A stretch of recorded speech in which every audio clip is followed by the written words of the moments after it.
भगवान श्री कृष्ण बोले, हे युधिष्ठिर, सतयुग में मुर नामक एक भयंकर दैत्य था। वह बड़ा बलशाली और भयानक था। उस भयानक और प्रचंड शक्तिशाली दैत्य ने इंद्र, आदित्य, वसु, वायु, अग्नि आदि समस्त देवताओं को पराजित करके स्वर्ग से भगा दिया। तब इंद्र सहित सब देवताओं ने भयभीत होकर के भगवान उमापति भोले शंकर को अपने दुखों का कारण और उस भयानक दैत्य का वृतांत कह सुनाया। देवता हाथ जोड़कर बोले, हे कैलाशवासी अविनाशी मुर, दैत्य के भय से भयभीत होकर समस्त देवी देवता बेचैन हुए मृत्यु लोक के मारे मारे फिर रहे हैं। समस्त सुर समाज को बेचैन देखकर और उनकी अनन्य विनय सुनकर भगवान भोले भंडारी बोले, हे देवताओं, तीनों लोकों के स्वामी और भक्तों के समस्त दुखों का विनाश करने वाले भगवान विष्णु की शरण में जाओ। वे ही तुम्हारे इस महान कष्ट का निवारण करेंगे।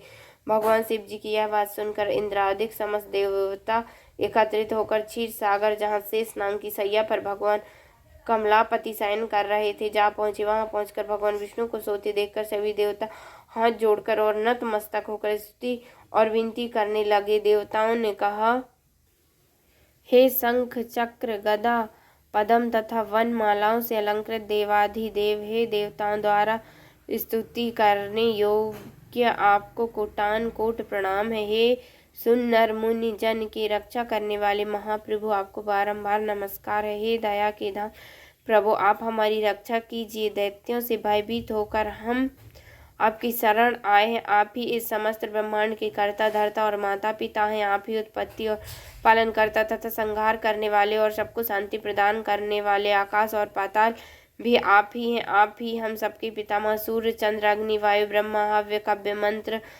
तंत्र, यज्ञमान, यज्ञ कर्म करता और भोक्ता भी आप ही हैं। आप सर्वव्यापक हैं। आपके अतिरिक्त चराचर कुछ भी नहीं।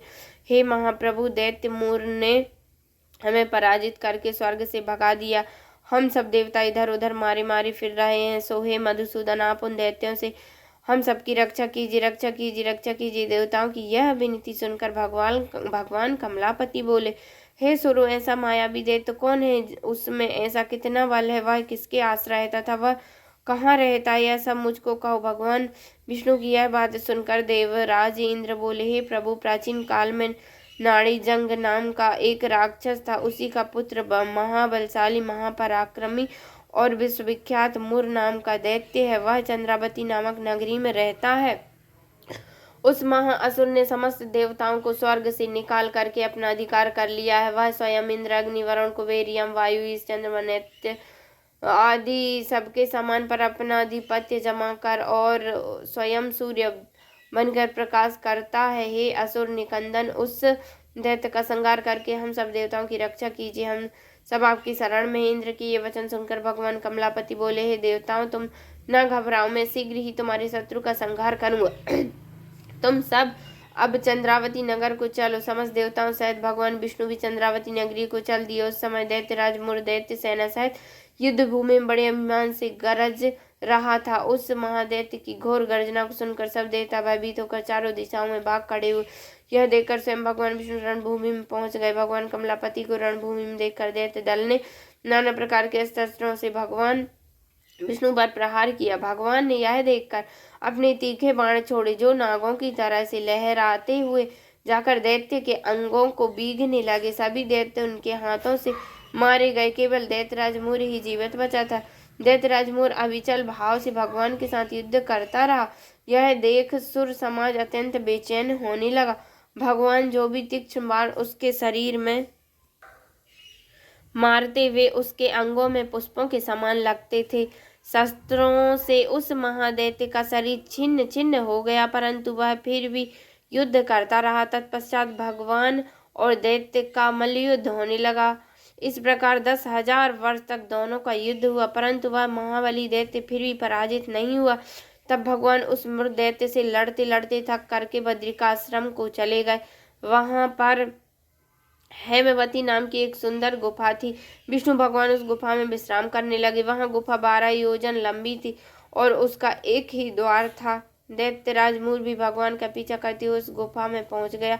वह दैत्य भगवान विष्णु को सोया देखकर उन्हें मारने के लिए उद्यत हुआ। वह अभी मारने के प्रयत्न कर ही रहा था कि उसी क्षण विष्णु भगवान के शरीर से एक अति तेजस्वी तथा अत्यंत प्रभावशाली कन्या अस्त्र शस्त्र धारण कर किए हुए उत्पन्न हुई। उसी कन्या के बल पराक्रम को देखकर आश्चर्यचकित हुआ मोर उसके साथ युद्ध करने लगा। उस कन्या के युद्ध कौशल, पराक्रम तथा वीरता को देखकर दैत्य ने विचार किया कि इस कन्या को इतना भयानक युद्ध करना किसने सिखाया, यह तो बड़ा भयंकर युद्ध करती है। वह अभी विचार कर ही रहा था कि प्रभावशाली देवी ने एक ऐसा बाण मारा कि दैत्य राज का रथ टूटकर चूर चूर हो गया। देवी ने उसके अस्त्र शस्त्रों को काट कर टुकड़े टुकड़े कर दिया। अब वह भयानक दैत्यराज मुर मल्ल युद्ध करने लगा, परंतु देवी ने धक्का मारकर उसे मूर्छित कर दिया। जब वह दैत्य मूर्छा से जागा तो उस कन्या ने उसका सिर काट डाला। उस प्रकार वह दैत्य तो पृथ्वी पर गिरकर मृत्यु को प्राप्त हुआ और बाकी दैत्य भयभीत होकर पाताल लोक को भाग गए। जब भगवान विष्णु की निद्रा टूटी तो उन्होंने मुर दैत्य को कटे हुए सिर तथा दोनों हाथ जोड़कर खड़ी हुई एक कन्या को देखा। भगवान उस कन्या से पूछने लगे, हे देवी, जिस दैत्य को भय से इंद्रादिक सब देवता भयभीत होकर स्वर्ग को छोड़कर भाग गए थे, उसको किसने मारा है? वह कन्या कहने लगी, भगवान, जब आप निद्रा में थे तब वह दैत्य आपको मारने के लिए आया हुआ था। उस समय आपके शरीर से उत्पन्न होकर मैंने इस दैत्य का वध किया। यह सुनकर भगवान बोले, हे देवी, तुमने इस दैत्य को मारकर देवताओं का महान उपकार किया है, अतः तुम इच्छा अनुसार वर मांगो। तब वह देवी बोली, भगवान, यदि आप मुझको वरदान देना चाहते हो तो यह दीजिए कि जो मेरा व्रत करे उसके सब पाप नष्ट हो जाएं और वह अंत में मोक्ष को प्राप्त हो। रात्रि को भोजन करने वाले को आधा फल और जो एक बार भोजन करे उसको भी आधा फल प्राप्त हो। जो मनुष्य भक्ति पूर्वक मेरे व्रत को करे वह निश्चय ही आपके लोक को प्राप्त हो। जो कोई मेरे व्रत को एक बार भी भोजन न करे उसको धर्म, धन और मुक्ति प्राप्त हो। भगवान ने कहा, हे कल्याण, ऐसा ही होगा। मेरे और तुम्हारे भक्त एक ही होंगे और वे जीवन में सभी सुखों को प्राप्त करेंगे तथा अंत में मेरे लोक को प्राप्त होंगे, क्योंकि तू एकादशी को उत्पन्न हुई है, अतः तेरा नाम एकादशी होगा। तुम मुझको सब तिथियों से प्रिय हो, इस कारण तुम्हारे व्रत का फल सभी तीर्थों से अधिक फलदायी होगा। भगवान के ऐसे उत्तम वचनों को सुनकर वह देवी अत्यंत प्रसन्न हुई। भगवान श्री कृष्ण ने आगे कहा, हे युधिष्ठिर, सब व्रतों में एकादशी व्रत का फल सर्वश्रेष्ठ है। एकादशी व्रत करने वाले को मैं मोक्ष देता हूँ, उसके शत्रुओं का नाश एवं समस्त विघ्नों को नष्ट करता हूँ। यह मैंने एकादशी की उत्पत्ति का सब वृतांत बतलाया है। एकादशी पापों को नष्ट करने वाली तथा सिद्धि देने वाली है।